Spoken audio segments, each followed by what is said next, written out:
All right, everyone, it's time for a deckside chat. I have got former club president Lindsay Rall. He had a couple terms.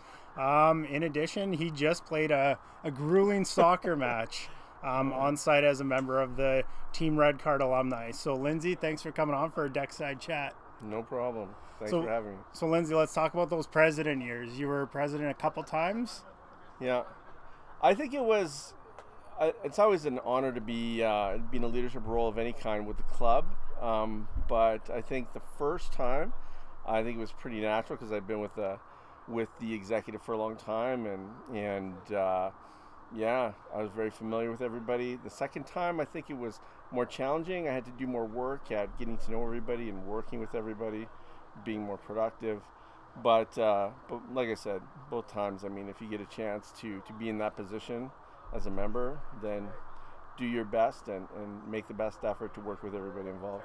Perfect. And volunteering of any kind within the club is always appreciated, and especially with that president role, just because there's tons of work that goes into that. So in addition to that, you got your start in rugby a little while back. Why don't you talk about that a little bit? Well, actually, my first year of rugby was with the Red Deer Titans in Red Deer. I grew up on a farm, and I had over the years a number of people suggest rugby would be a good sport for whatever reason.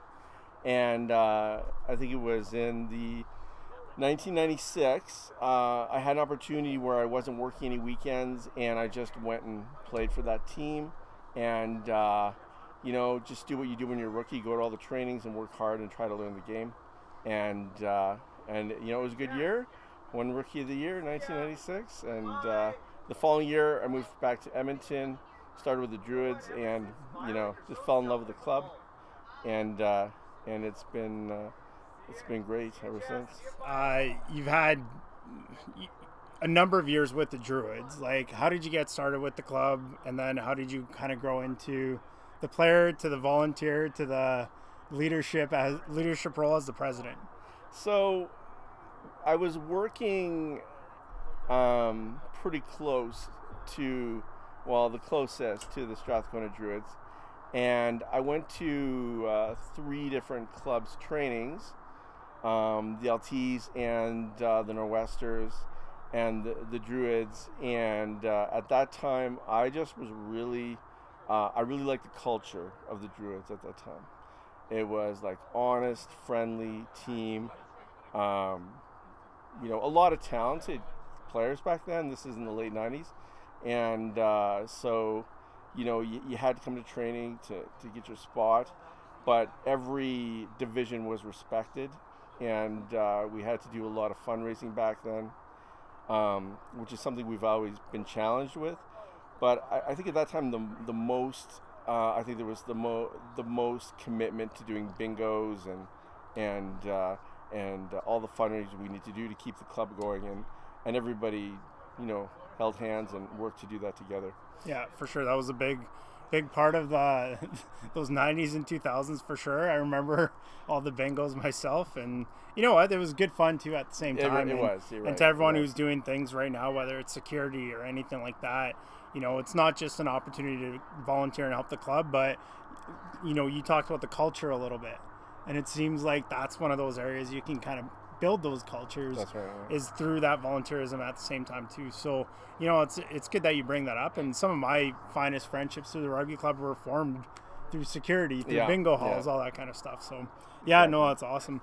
So in addition to that, I mean, you just had a soccer game out here, so it was with the Team Red Card alumni. Why don't you talk a little bit about your soccer days? I'd just like to say one note for today. I did score a goal. Did you see that, Dennis? I didn't see it myself, so I can't verify it, but I do know for a fact Lindsay had a no goal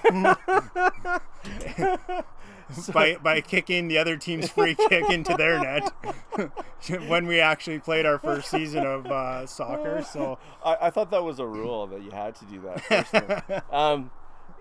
And I think that goes back to the culture of the club at that time. We really enjoyed everybody, and everybody had that friendship and camaraderie. So if you didn't have an opportunity to hang out in the off season, we were able to make a team to stay a little active and just to see your buddies, right? Yeah, for sure. Like whether it was hockey or soccer or anything, like that off season, I suppose it's a good way to keep conditioned too. At the same time, like you run pretty hard at the same time with it too, but it's a lot of fun. And I know lots of different groups of, you know, from the club from time to time have gone ahead and played soccer together, hockey together. I even think there's a lawn bowling team or something right now. So it's awesome to see that stuff happening. Yeah. All right, so these deck side chats, they're normally pretty short. I could probably take up 45 minutes with Lindsay. But anyways, if there's anything you want to say to the club members, current, past, future, what do you have to say? Oh, well, I feel like, I don't know what the right word is, but just very, very fortunate that we were able to have an opportunity, or I was, to play with a club like the Druids. And I was very thankful for that. Great athletes, great people. So I guess for today's, I know there's a lot of challenges. I think I would say to all the people who, alumni, the current membership, there's a huge task in front of the club in moving these buildings. And, the more someone can contribute, if you think you can, I think it's worth getting involved, because I think applying for the grant is one thing, but there's going to be a lot more to it. Lindsay, appreciate you coming on. Well, thanks for having me. It's great to have a little deck side chat with you. So hopefully we'll see more of you around. Okay, right on. Thanks, Dennis.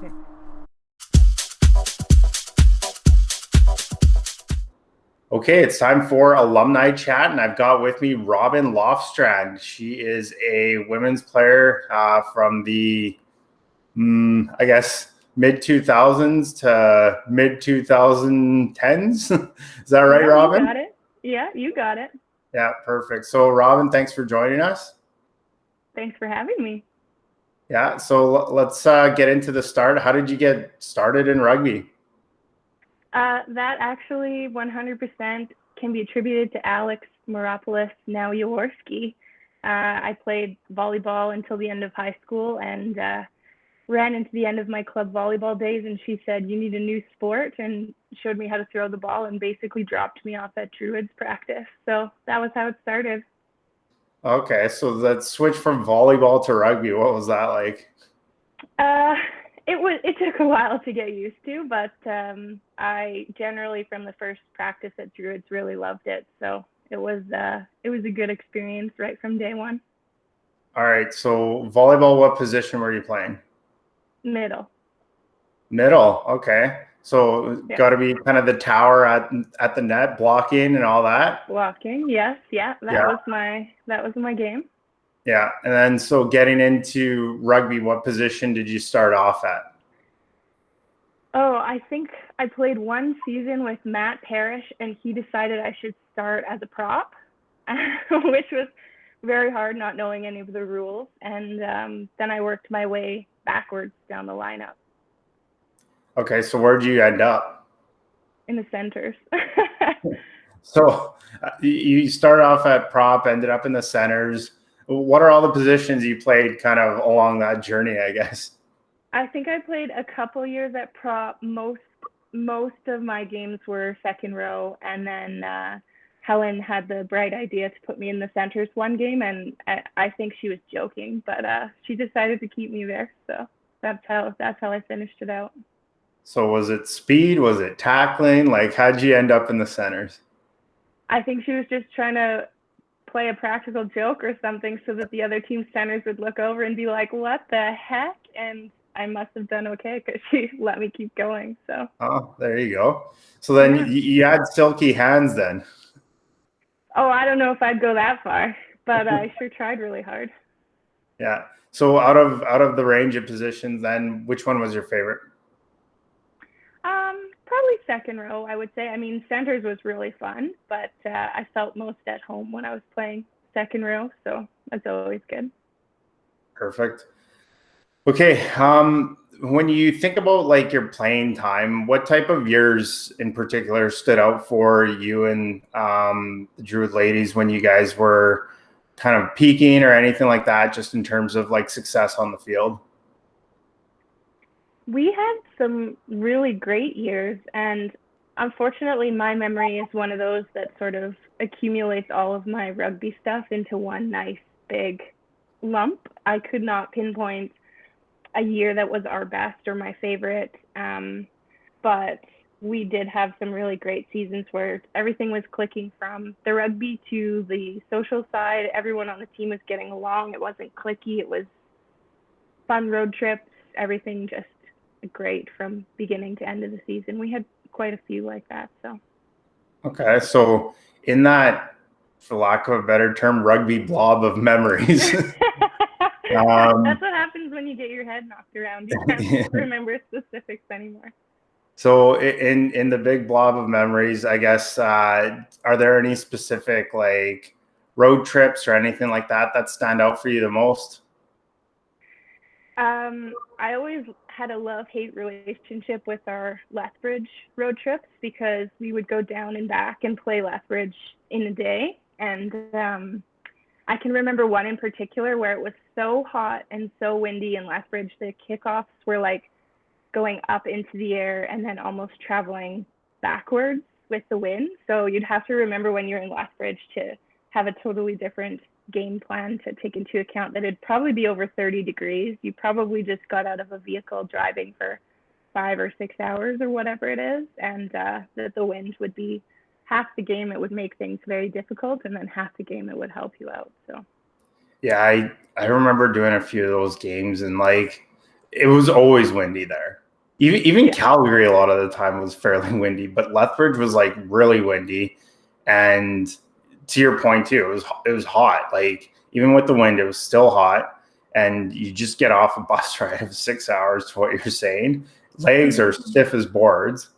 And so it was really hard to get into that game. But yeah, it was always a fun time whenever you get down there.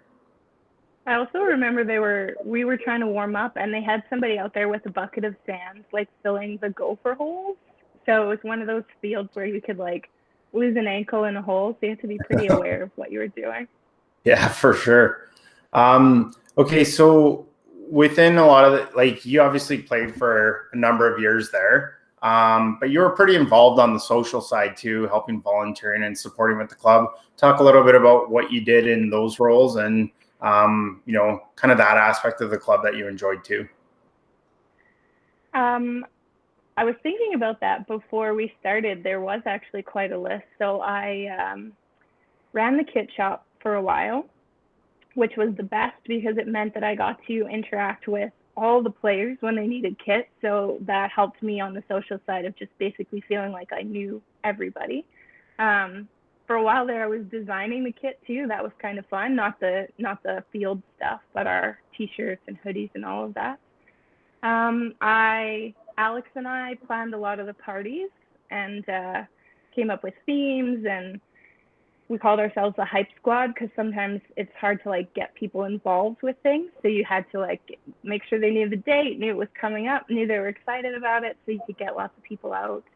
I was a member of the board of governors as well, briefly. I helped plan the 50th anniversary, and I was on that committee.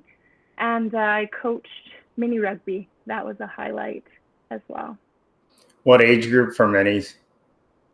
Yours, the under 5s and under 7s.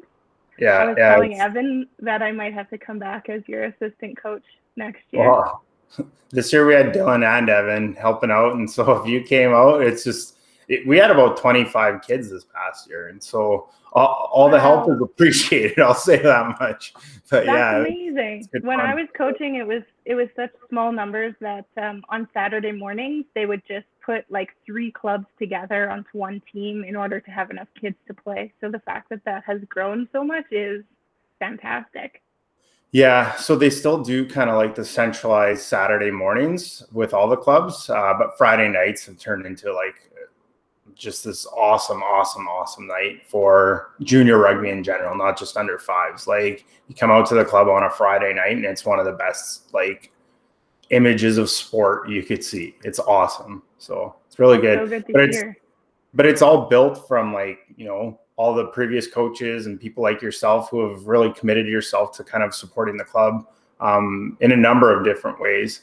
And getting to that, you've done that a little bit with your business, with the golf tournament at times. So why don't you talk about that a bit? So what do you mean my business in relation to the golf tournament? Just like Well, you've helped sponsor and, a little bit. Yeah. Yeah, I mean, as a business owner, I absolutely love being asked to be involved in things. I don't know that I've really ever said no. So donating massages for something like the golf tournament is always a good idea. It brings new clients to my business and helps me to support the Druids, even though I'm not around as much anymore and not playing. So. But there are business perks to it too, so that's a good thing. Yeah. Yeah, no, it's always I've always had good outcomes from donating, let's say, one massage to the silent auction, or maybe it's being used as a prize for the golf tournament. The people who come to redeem their prize are often an ongoing customer, so it works out very well in the long run for us too. Yeah, and for those who are wondering, Robin's business is Zenith Wellness, correct? Yes, Zenith is the pronunciation, and Zenith. Zenith, I know, and massage and physio. So definitely could take care of some rugby players if they're feeling aches and pains. Perfect. And I noticed in this past year, not only have you supported the rugby club, but you've supported people through the rugby club in their career, correct?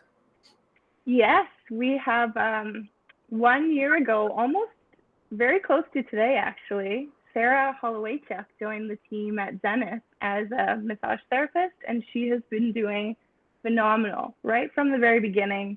She was fresh out of school, one of the students that had a challenging task of doing part of her schooling in the pandemic, and with a hands-on career like massage therapy, that's extremely difficult. But she joined Zenith last summer and has had excellent feedback from all of her clients since then. So yes, 2 Druids at Zenith, and I'm very, very happy to have Sarah. Awesome. Well, anyways, thanks for your support with obviously the golf tournament and the rugby club, and with those donations, it's definitely appreciated and helps add value to the club from what you've done in the past with that. And let's get back into a bit of the playing career. Sure. You know, again, you said it's hard to kind of pinpoint one moment or anything like that, but I'm gonna try to pry some of these out a little bit here. So, is there any particular try you ever had that kind of stood out? Oh my God! Well, I had so many tries that I just to pick one amongst the hundreds that I scored. There was probably like 7 in reality. There was one time that it was just I intercepted a pass and ended up running like 40 yards for a try, and just one of those like jello legs, like couldn't have made it another 5, but Yeah. managed to like somehow deke out the fullback on the other team, which I think was more about like a mistake on her part than my skill, but it made me look much more talented than I was. So that's kind of a standout try, I would say. Yeah, awesome. That's always one of the best feelings, is like you've got the ball and then right in front of you, like there might be one person you're against, or not even that, like just clear open field. But then it also gets a little bit kind of scary, because it's like, well, is anyone actually tracking me down, or like how much room do I have to go here still? Yeah. Hopefully I don't pull a How fast do hamstring. I have to run? Yes, Yeah. exactly. Yeah, for sure. No, scoring tries was definitely not one of my highlights. That was a great one, but no, that was it was not a part of my regular rugby everyday life. Yeah. Were you more defensive then? Yeah, I would say so. Towards the end there, I really feel like in lineouts, I was starting to excel at, defensively trying to get some steals and just push that line of, what's allowed and what's not allowed. I don't feel like in the beginning, because I didn't really play rugby until I think it was the summer after high school. So my knowledge of the game was so far behind some of the other people. It took me a while to get caught up on rules and all the good stuff. But yeah, towards the end there, it was a few different, more technical tricks and things like that were starting to come into play. So yeah. All right, looking at some of the teammates you played with on the pitch, who would you say was one of the fastest teammates you ever had? Ooh, Good question. I would say Kendall Nesdol would be one of the ones that could always be trusted to just take the ball and go. Um, I always loved watching Sarah Garner run as well with the straight arms and making it a little bit dramatic as she went in for the tries as well. But yeah, that's who I would say. Right on. What about who had the best hands? Oh, I would say potentially Ali Fairbairn or Alex Moropoulos. I keep saying Moropoulos because when I think rugby, I think Moropoulos. But Alex Jaworski. Yeah. And yeah, no, that'd probably be my two. Okay. Who was the loudest on the field? Oh, probably Pun. And also would win for most willing to get in the face of the referee. That was hilarious and awesome. Yes, absolutely. There's no competition in that category. Okay, best tackler.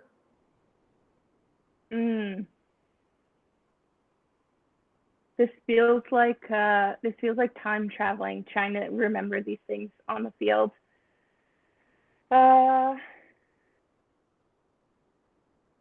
Jesse Wall was a pretty impressive tackler, I would say. And Carmen Hobbs. Yeah, those are two good picks there. Okay, who had the best kick? Oh, Miranda probably. Okay. Yeah. Yeah, she was fast too. She was fast. Yeah.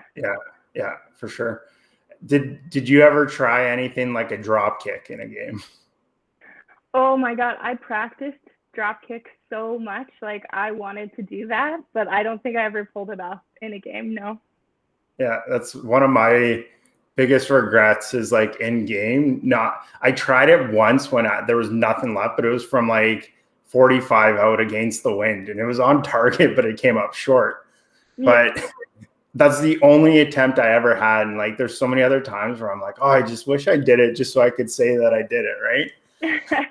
Yeah. Imagine depending on how many fans you had out there, either the immense cheers or the boos and the heckling that you would never live down ever.